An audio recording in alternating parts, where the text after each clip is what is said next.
masih tetap bersama kami di 103,9 Radio Prameswara Lamongan. Prameswara 103,9 FM The Family Radio Station. Terima kasih tentunya untuk Anda Sobat Prameswara yang masih setia di ajang Semangat Pagi. Di kesempatan pagi hari ini Arik tidak sendirian di studio.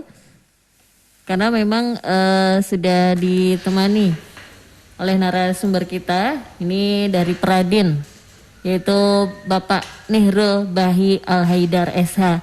Ini adalah Ketua Pradin Lamongan. Dan untuk tema talk show kita kali ini yang akan kita bahas mengenai implementasi pelaksanaan COVID-19 di Lamongan. Kita langsung sapa dulu.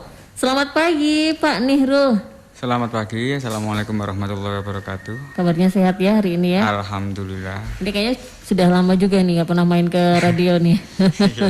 Nah, untuk tema yang akan kita obrolin selama 1 jam ke depan ini mengenai tentang implementasi pelaksanaan COVID-19 di Lamongan. Ini sebenarnya seperti apa sih? Mungkin silakan dijelaskan. Oh ya, terima kasih para pendengar Prameswara dimanapun berada.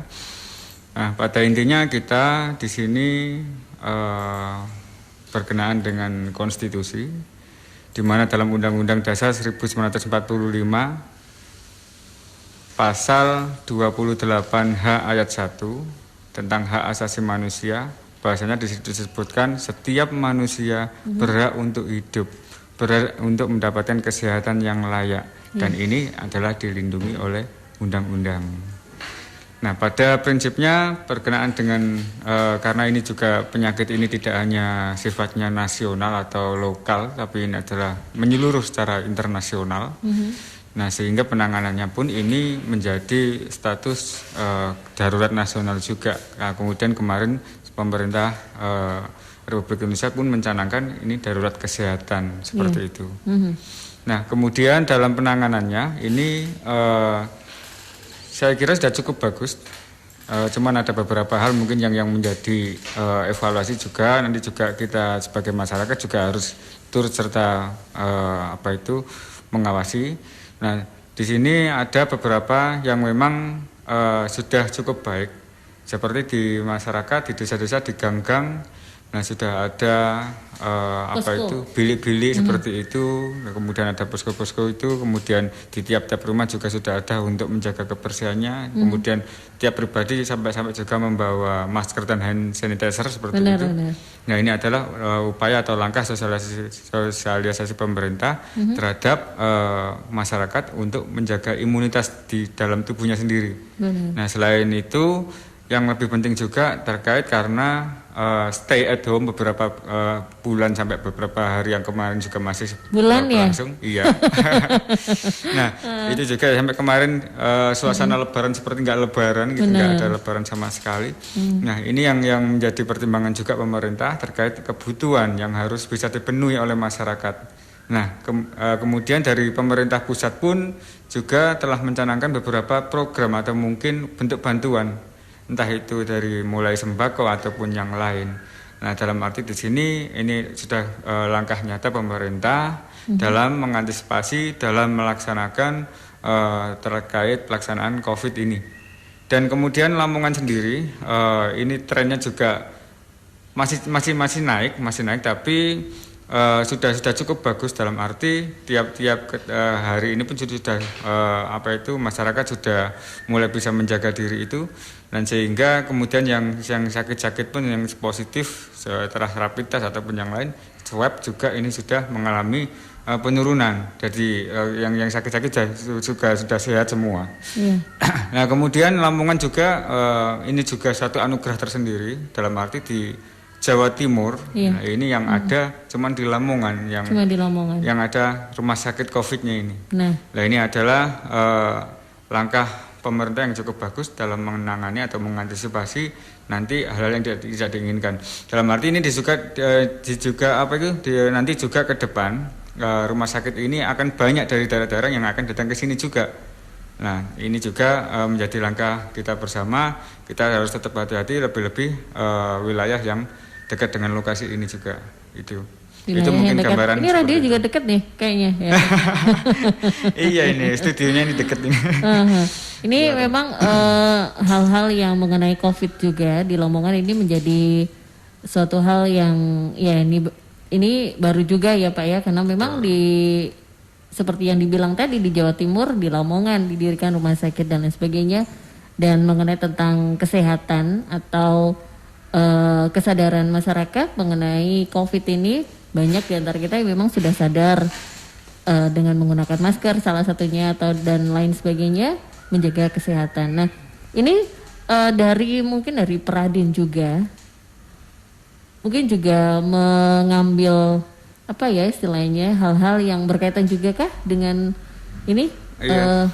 Jadi kita kemarin juga sempat membuat kita informasikan kepada masyarakat juga, kita juga memberikan pelayanan informasi terkait mereka yang dirugikan. Yang dirugikan. Betul. Karena dalam arti di sini ada beberapa perusahaan juga yang telah diberhentikan ataupun kita di sini mengawal hak-hak mereka sudah terpenuhi atau belum. Nah kemudian juga untuk penerima bantuan, nah ini ada yang nggak menerima bantuan ini juga ada atau belum, sesuai atau belum. Nah ini betul kita kawal, dan sebenarnya bukan hanya Peradin sih, masyarakat Lamongan semua pun bisa ikut serta mengawal. Dalam arti di sini pemerintah, karena pemerintah pun kan juga untuk tim COVID sendiri kan juga nggak bisa sepenuhnya sampai meraba-raba di masyarakat. Nah kemudian ini menjadi tanggung jawab kita bersama, masyarakat yang di desa itu seharusnya ketika emang ada yang tidak tepat sasaran ataupun yang lain, lah ini bisa harus mengantisipasi atau bisa melaporkan kepada tim yang ada di desa itu sendiri, karena Kades pun juga ditunjuk sebagai tim untuk penanganan COVID di tingkat desa. Iya benar. Ini memang banyak apa ya istilahnya di antara masyarakat ada yang dapat bantuan ya seperti itu ya. Betul. Pak Bihrul ya. Ini berkaitan dengan COVID ini banyak juga karyawan yang akhirnya di PHK juga, dan perusahaan-perusahaan yang memang gulung tikar. Nah ini untuk Anda Sobat Prameswara, boleh ikutan berinteraksi, ikutan nonton live secara Facebook juga.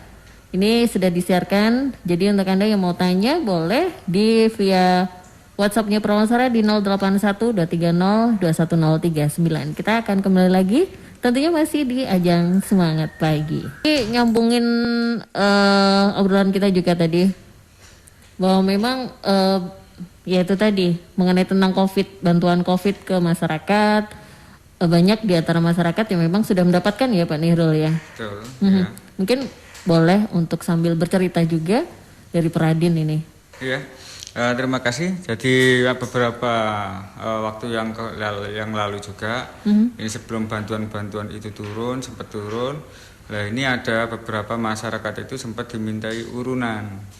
Ada yang 100.000, ada yang 200.000, nah ada yang cuman sedikit 50.000. Nah urunan ini kemudian dikumpulkan di kepala desa, karena penggunaannya untuk pencegahan COVID. Jadi itu entah membuat bilik ataupun yang lain lah. Kemudian ketika itu saya mendengar hal seperti itu, kemudian ketemu dengan saya bilang jangan, ini nggak boleh. Karena apa? Pemerintah sudah ada anggarannya sendiri.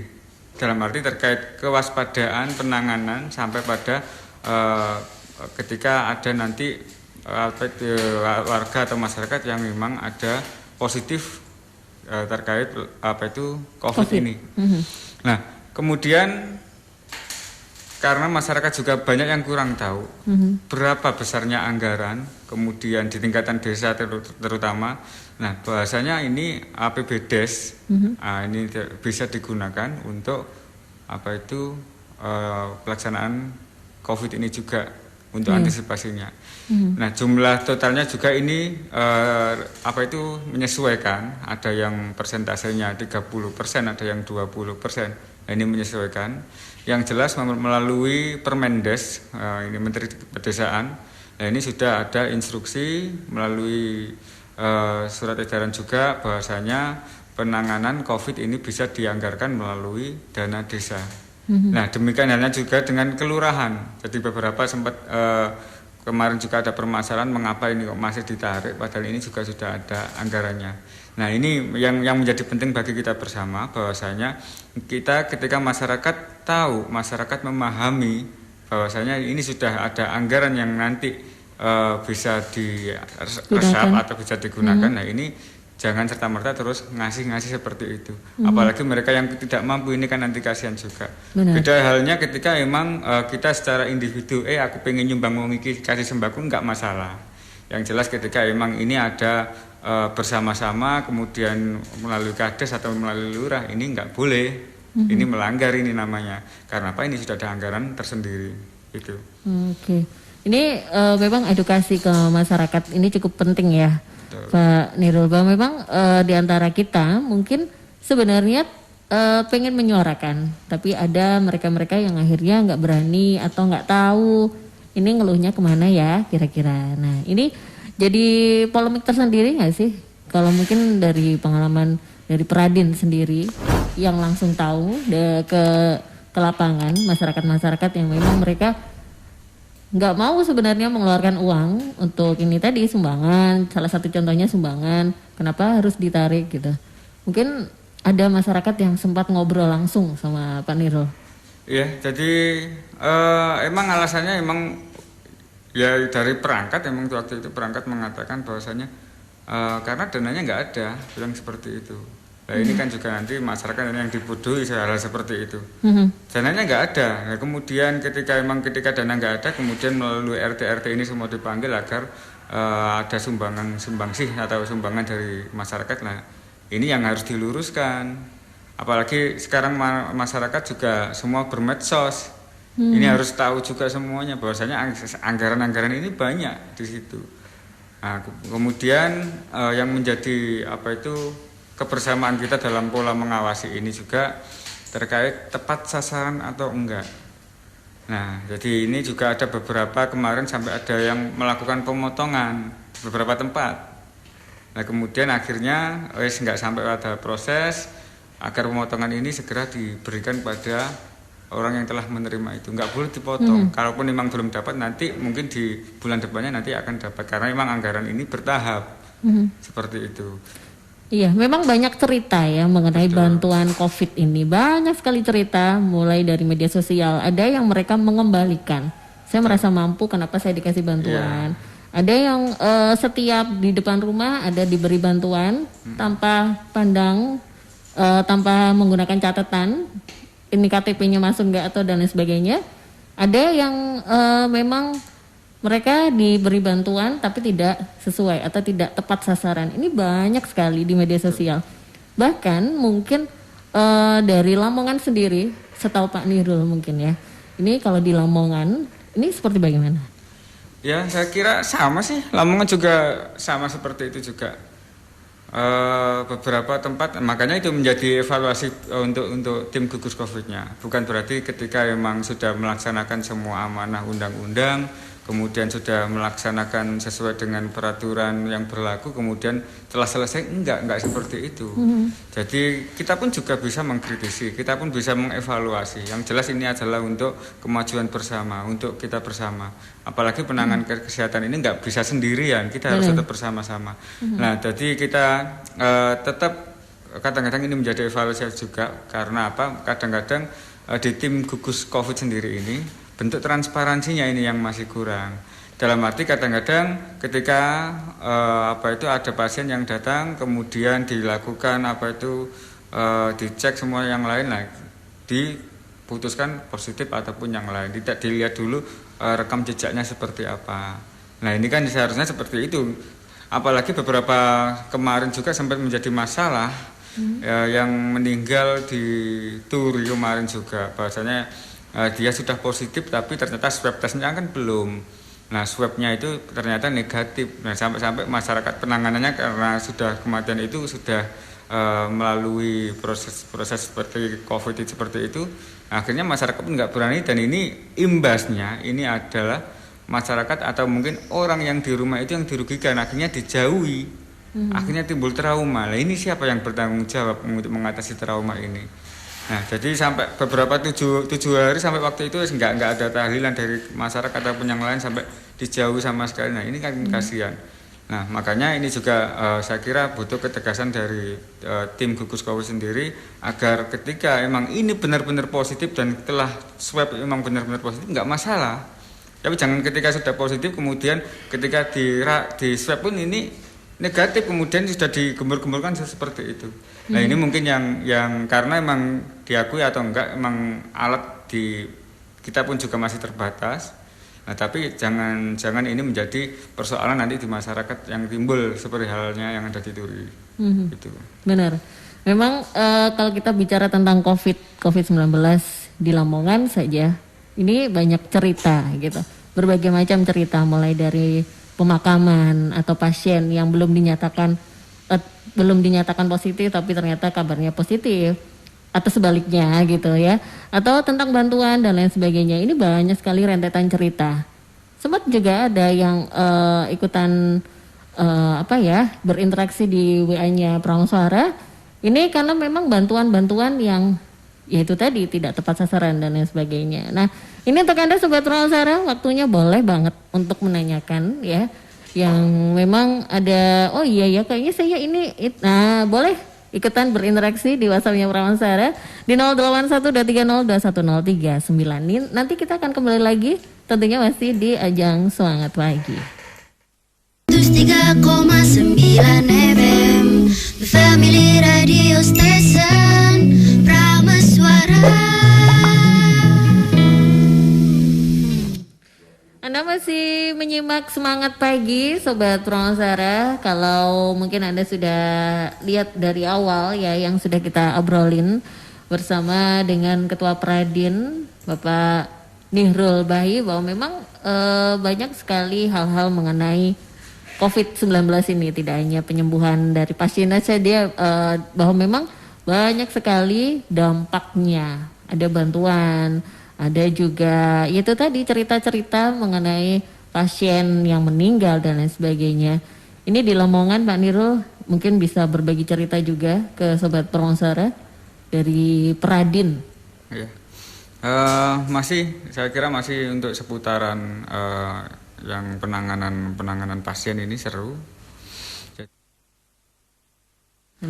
Nah gitu ya. Nah, jadi penanganan ini seharusnya bisa dimaksimalkan oleh rumah sakit atau mungkin dokter yang menanganinya.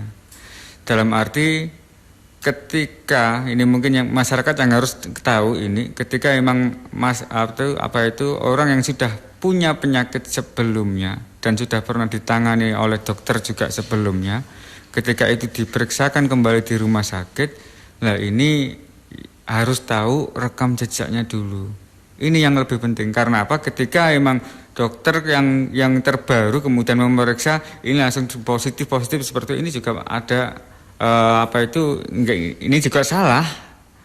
Ini enggak benar. Karena apa? Seharusnya dokter pun harus mengetahui rekam jejaknya. Ini punya penyakit apa sebelumnya? Apakah memang punya asma atau jantung ataupun yang lain, ataupun emang flu yang berkepanjangan yang memang sudah lama. Nah, karena apa? Hal-hal itu yang ini adalah sebagai ciri-ciri untuk penyakit COVID-nya itu. Nah, sering juga kita di lapangan atau sampai saat ini juga sering kita tahu bahwasanya orang ini sudah punya penyakit ini sebelumnya. Nah, itu akhirnya diklaim penyakit COVID atau kena corona seperti itu. Nah, ini juga tidak benar. Seharusnya dari pihak yang memeriksa ini menanyakan dulu kepada keluarganya, menanyakan dulu kepada dokter sebelumnya punya rekam jejak penyakit apa. Nah, itu. Nah, ini nanti masyarakat juga harus tahu. Nah, kemudian pemerintah sendiri Kabupaten Lamongan telah menganggarkan sekitar 200 miliar. Wow, data yang cukup fantastis ya. 200 miliar 177 juta sekian. Ini untuk penanganan COVID. Dalam arti di sini ada penanganan kesehatan, kemudian dampak ekonomi, nah kemudian pada social safety. Nah, untuk mengantisipasi seperti itu. Ada tempat-tempat, kemudian sembako juga, lah ini masuk di anggaran itu. Nah, kemudian ketika memang dana ini cukup besar, nah ini juga makanya lagi-lagi masyarakat kita bersama harus ikut serta mengawasi. mengawasi bagaimana pelaksanaan penggunaan anggaran ini yang cukup besar. Apakah sudah sesuai atau belum, apakah sudah tepat sasaran atau belum. Karena apa? Ketika ini menjadi satu bencana, ini kan tetap kita ngomong bencana, ini tidak akan diaudit. Nah, beda dengan ketika emang ada laporan. Jadi nanti laporan seperti apa ya? Laporan dibuat laporan, nggak sampai diaudit pada pelaksanaan tingkat yang lebih lanjut. Beda dengan ketika emang ada yang melaporkan kemudian nggak sesuai, nggak tepat sasaran, ini akan diaudit. Nah, ini yang membedakan, dan bahayanya di situ memang. Makanya banyak di masyarakat, kok seperti ini. Nah, ayo kita awasi bareng-bareng, gitu. Nah, kemudian beberapa hari kemarin juga sempat melalui Dewan Perwakilan Rakyat Daerah atau DPRD, ini juga sudah cukup sigap sebagai wakil rakyat, sudah melaksanakan beberapa audiensi juga, baik itu dengan masyarakat, ormas maupun pihak-pihak yang terkait. Dalam arti pihak-pihak yang terkait di sini sesuai dengan leading sektornya. Ada Dinas Kesehatan, kemudian ada dari BPBD, ada aparatur negara di sana juga. Nah, ini waktu itu menegaskan bahwasanya pelaksanaan COVID ini butuh penanganan serius. Nah, butuh penanganan serius dari masing-masing leading sektor, karena ini semua kena dampak. Benar. Baik itu ekonomi maupun yang lain, ini kena dampak semuanya. Nah, nanti bagaimana agar penanganan serius ini pun ketika emang anggarannya pun kurang bisa dianggarkan. Nah, yang jelas melalui Dewan juga penganggarannya. Nah, kemudian karena mungkin selama ini dari keinginan Dewan yang sempat beberapa hari yang kemarin juga sempat ramai juga agar membentuk tim seperti itu. Nah, ini adalah bagian apresiasi atau mungkin mewakili masyarakat. Nah, kemudian bagaimana seharusnya langkah tim gugus COVID ini? Nah, tim gugus COVID ini seharusnya pun bisa mentransformasikan, bisa menginformasikan juga, karena ini persoalan bersama. Nah, dalam menjadi keluhan masyarakat seperti ini seharusnya bisa dijawab. Seharusnya bisa dijawab. Makanya saya bilang ini tim gugus ini kurang transparan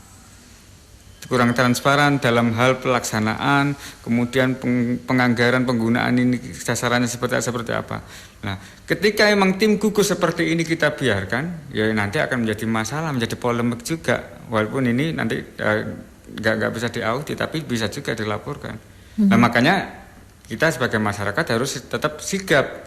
Sebagai masyarakat harus tetap berani ketika emang langkah-langkah yang diambil tim gugus ini tidak sesuai dengan peraturan undang-undang yang berlaku, tidak sesuai dengan di lapangan. Nah, karena apa, ini juga menjadi persoalan bersama, gitu. Iya, oke.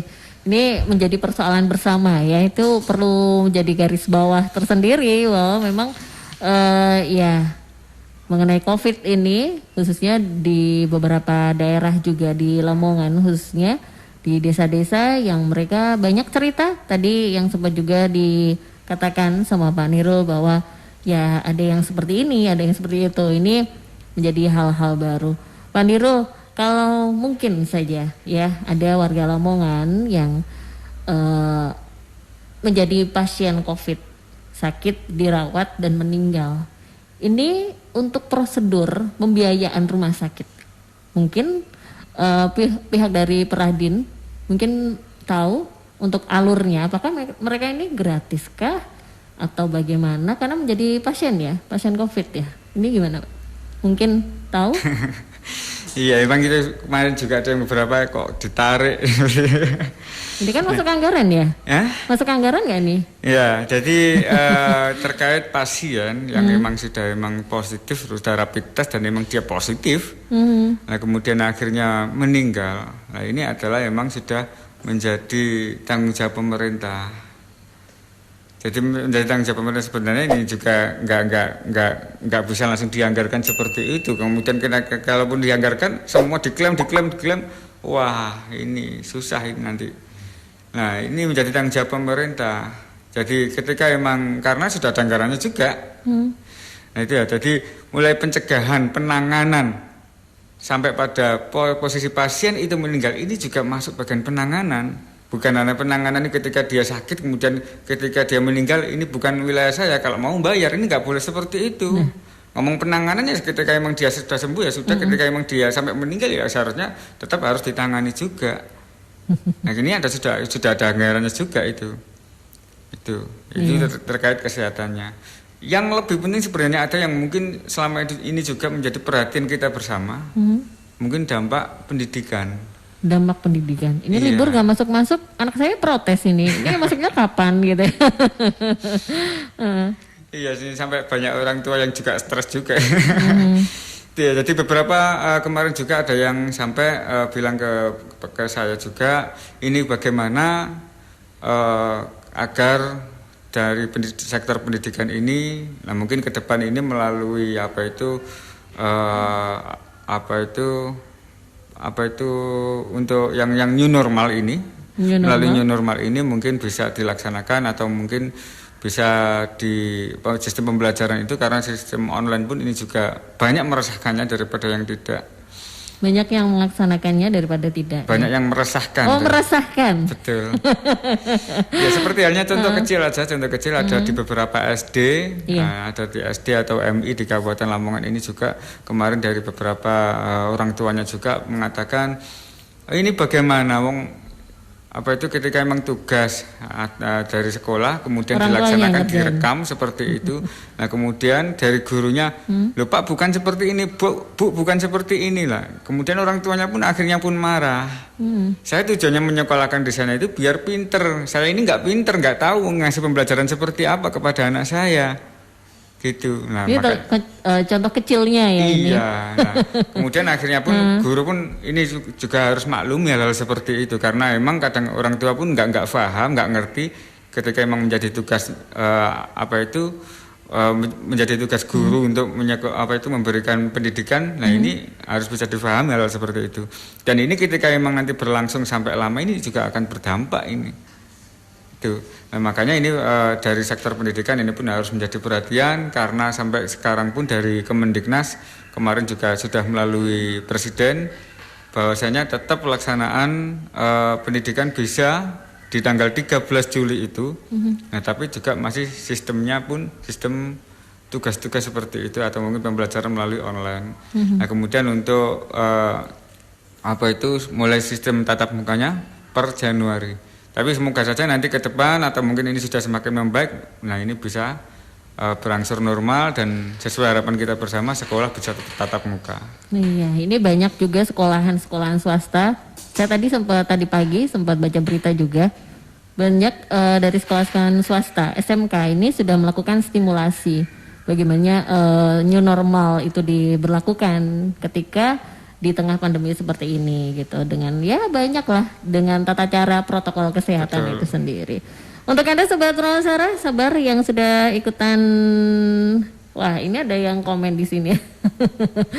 Oke, untuk Anda Sobat Prameswara tetap stay tune terus, nanti kita kembali lagi dengan tema yang sama dengan Ketua Peradin di kesempatan pagi hari ini.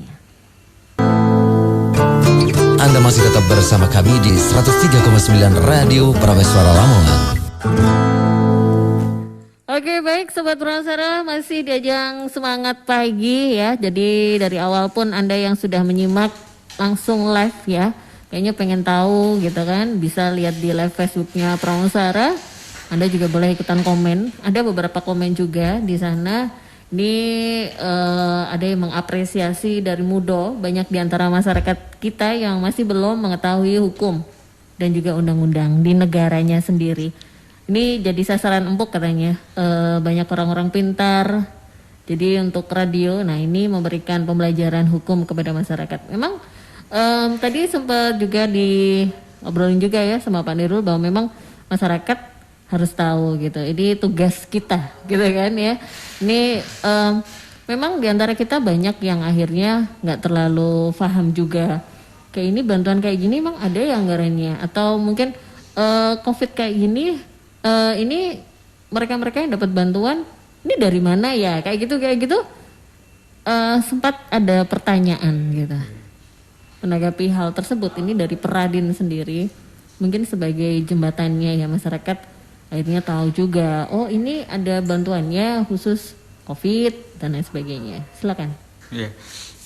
Terima kasih. Jadi emang apa yang menjadi persoalan itu selalu dan mungkin nanti ke depan pun selalu menjadi persoalan. Kalaupun memang masyarakat nggak bisa memahami regulasi, nggak bisa memahami tentang penggunaan anggarannya. Nah, jadi bahwasanya melalui sesuai dengan Permen Desa juga itu juga ada juga bahwasanya bisa digunakan untuk pencegahan COVID ataupun dan penanganannya melalui APBDes itu pun bisa. Nah, untuk nilainya ini memang bervariatif karena masing-masing desa itu ada yang mendapatkan 1 miliar lebih, nah kemudian ada yang nggak sampai 1 miliar. Nah, ini variatif, makanya saya pun nggak bisa menentukan berapa ini yang dapat diambil atau untuk penanganan COVID itu karena memang nilainya yang bervariatif. Kadang-kadang untuk persentase ya antara 25% sampai 30% dari APBDes. Itu yang di tingkat desa. Nah, kemudian di tingkat kelurahan pun sendiri juga seperti itu sama halnya. Ini penggunaan untuk penanganan COVID ini juga menggunakan dana kelurahan yang nilainya juga hampir sama dengan dana desa. Dan untuk pelaksanaan pun ya kita main persentase seperti itu dibuat rata-rata antara 25% sampai 30%. Karena saya sendiri nggak tahu persis berapa anggaran masing-masing kelurahan, masing-masing desa ini saya sendiri kurang paham itu. Nah, kemudian langkah yang butuh diambil oleh pemerintah kemudian atau mungkin dalam hal ini tim Satgas Covid. Ini yang pertama yaitu langkah promotif. Langkah promotif ini, tindakan promotif ini sudah dilaksanakan. Dalam arti apa? Mempromosikan yaitu tentang penggunaan masker. Ini juga sampai ada operasi masker kan gitu ya. Jadi bukan operasi SIM ataupun yang lain, tapi operasi masker. Bahkan pengguna jalan pun ini diharuskan untuk memakai masker. Bukan hanya membawa, tapi memakai. Nah, ini juga sebagai langkah tindakan promotifnya seperti itu. Kemudian yang kedua tindakan preventif. Ini tindakan preventif mungkin ini juga terkait pelayanan.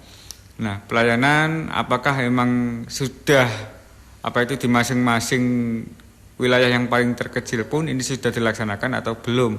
Dalam arti di sini ketika emang ada yang indikasi itu ada terkena COVID atau mungkin yang lain, nah, kemudian sudah ada penanganan atau belum?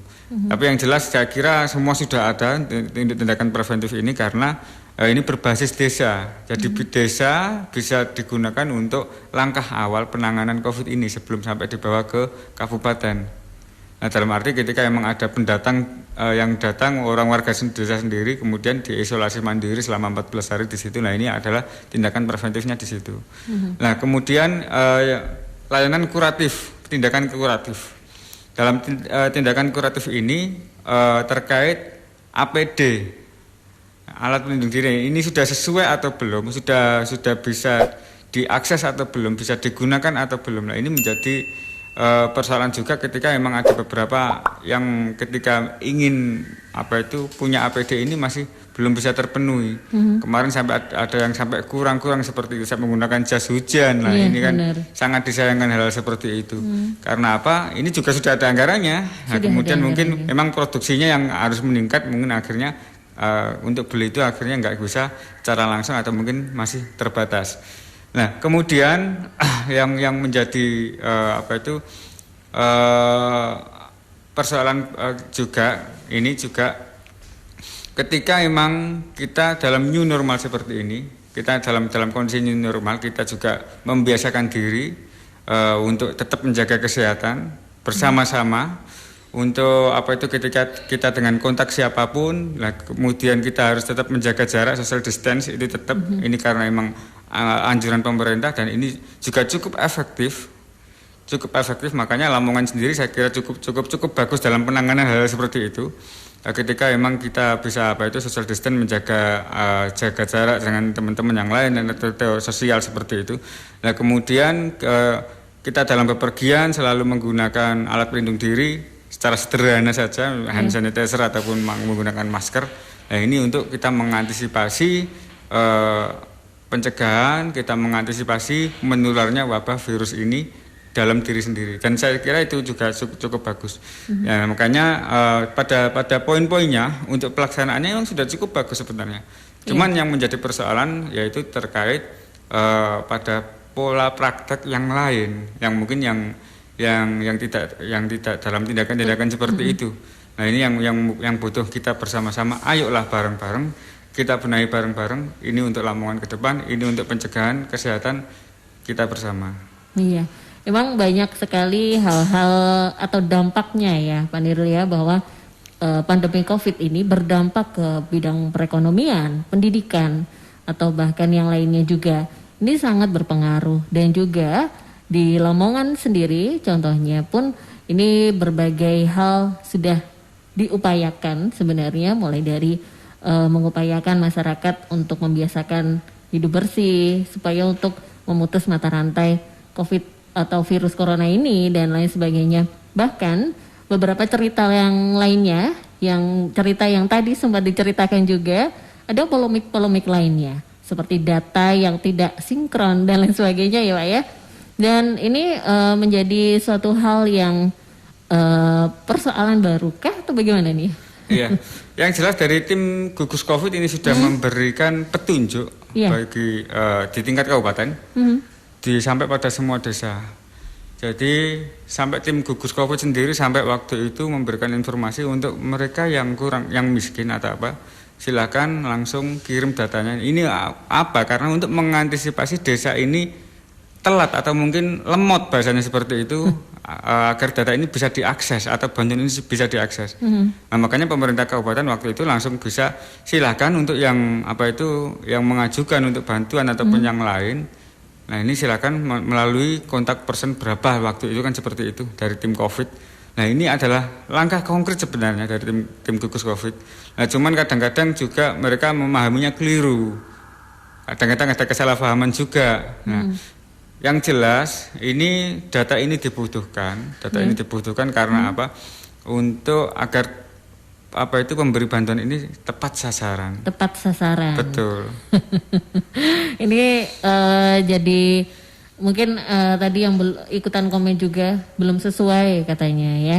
Ya banyaklah cerita ya Pak Nirul ya tentang COVID ini sendiri yang ada di Lamongan, penanganannya dan lain sebagainya. Untuk di kesempatan pagi hari ini sampai dengan pukul 11:30 ya, untuk informasinya dari Bapak Nirul Bahi Al-Haidar SH selaku Ketua Peradin ini sudah memberikan informasi juga, temanya tentang implementasi pelaksanaan COVID di Lamongan. Semoga bermanfaat ya Bapak. Kapan-kapan main kesini lagi, kita ngobrol lagi ya dengan tema yang berbeda. Dan untuk Anda Sobat Transara tetap stay tune terus, tetap di Ajang Semangat Pagi, tentunya masih di frekuensi yang sama di 103,9 Transara FM Lamongan. 103,9 FM Family Radio Station Prameswara.